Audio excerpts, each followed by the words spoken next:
Hello there, this is my submission for the Boardgame's Terraria build competition. For this entry, I have recreated the PFG logo and at the same time built and created a board game of sorts that uses the logo as a layout and uses the two board games created by the team as the two thematics and player sides, one being Cosmoctopus, the previous board game, and the other being Terraria, the current one. Let's take this step by step. The board layout.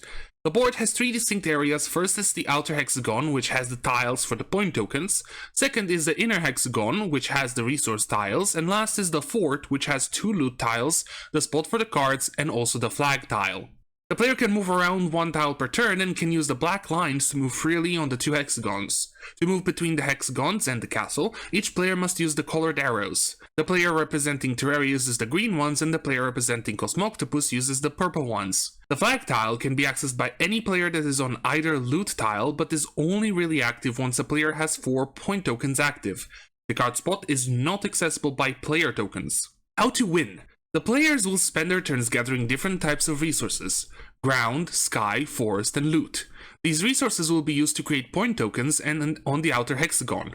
These point tokens can only be made when the needed resources are available and if a player is on an empty or opposing player tile. The first player that has 4 point tokens and makes it to the flag tile wins. Each point token costs 1 sky, 2 ground, 1 forest and 1 loot for the Terraria side, and 2 sky, 1 ground, 1 forest and 1 loot for the Cosmoctopus side. The difference being because the Terraria side only has 1 sky token while Cosmoctopus side only has 1 ground token.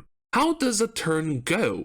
When the player takes their turn, they will draw a card. Afterwards, the player will move the piece that corresponds to their side. If the player moved onto a tile that corresponds to their side, they will gain a resource of the type they landed on. Otherwise, if the player lands on an opposing side tile, the opposing player gets a chance to play a card that can affect you. After moving and resolving the card played previously, if applied, the player can use a card from their hand. If the player has landed on a tile in the outer hexagon and they have enough resources, they can choose to create a point token there if the spot is empty or is occupied by an opposing player point token. After these actions have been taken, the turn goes to the next player and the steps are repeated for them. The cards. Speaking of cards, these cards have multiple effects, but generally are done in 2 categories. Cards that can affect you, the player who plays them, and cards that can affect the opposing player. These cards have different effects like giving you an extra move, doubling or adding a certain amount of resource X or Y, removing or having the opposing player resources, etc. The cards, alongside fighting for point token tiles, are the main way in which players will interact with each other. You can wait until the opposing player goes to create a point token, and the turn right before that you use a resource reduction card, so that they cannot create that point anymore. Or you can go as close to the outer hexagon and use a resource doubling card to quickly move out and create some point tokens. There would be the move cards too, which you can play to move other players around from one of their tiles to one of yours, and then automatically you would get to play another card. And that's about it for the rules. Now that I'm done with them, I want to talk a bit about the design of the build. For the logo itself, I tried matching the colors, but unfortunately with the huge amount of block types in Terraria and the somewhat limiting paint system, where some paints look exactly the same, I didn't really get to fully match them. The lightning, which even if I could place torches everywhere, it wouldn't really look that good either. For the point tokens, I decided to recreate the tree logo for Terraria and the octopus that appears on the Cosmoctopus box for the Cosmoctopus side. The player tokens are a recreation of the guide and a giant tentacle.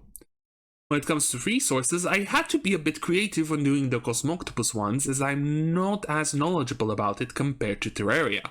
For Terraria, the resource token is a wooden block, the ground resource are ore bits, the sky resources are sky island remains, and for the Cosmoctopus side, the forest resource is a tentacle, the ground resources are meteorite bits, and the sky resources is outer knowledge, or meddling knowledge if you want to keep with the Lovecraftian aspect of it. The loot tokens can be used by any player, no matter what they depict. So the Cosmoctopus side can use the Star Fury token, and the Terraria side can use the Magnifying Glass token. Lastly is a crude design for a deck of cards which the player will draw from. Of course, for all the tokens, you would have multiples of them, but I decided to depict only one to showcase the design. Now, what about the resource tiles on the board? For Terraria, the forest tile is a forest, the ground tile is a Norvein, the sky tile is a floating island, and for Cosmoctopus, the forest tile is a tentacle forest, the ground tile is a fallen meteorite, and the sky tile is a cosmic portal. The loot tiles are treasure chests mainly inspired by the Terraria golden chest, and of course the flag, which is the ending point for the player that wins. The outer hexagon tiles would normally be empty, and you can place the point tokens there whenever you can make one, but I decided to populate them for the build itself. This was quite an interesting build to make. Initially I didn't really have any idea on what to do other than remaking the logo in the game, either build style or pixel art style. Then it came to me. Since PFG are tabletop developers, why not make a tabletop game that references not only their logo, but also the two projects that they have/are working on? That is how I came up with the idea to create a board game out of the logo. Speaking of which, the number of tiles and their placement was also inspired by the logo, with how the ground tiles are where the stone piles are and how the sky tiles are around the three clouds in the air. The shape of the logo being a hexagon, it was also perfectly fitting for the number of tiles I thought about creating. The tiles in the fort were also inspired by having the two side walls and of course the central tower, alongside the flag tile for the entrance. The top tile isn't really centered because I didn't want to cover the central tower and most of the flag with it, but could easily be moved slightly over. Either way, that's about it from me. Again, an interesting build to create and the rules part was quite fun. It is quite rudimentary to be honest, but I'm not really a board game designer, but I do like to come up with my own little things once in a while. I hope you have enjoyed the build and the explanations. Thanks for watching.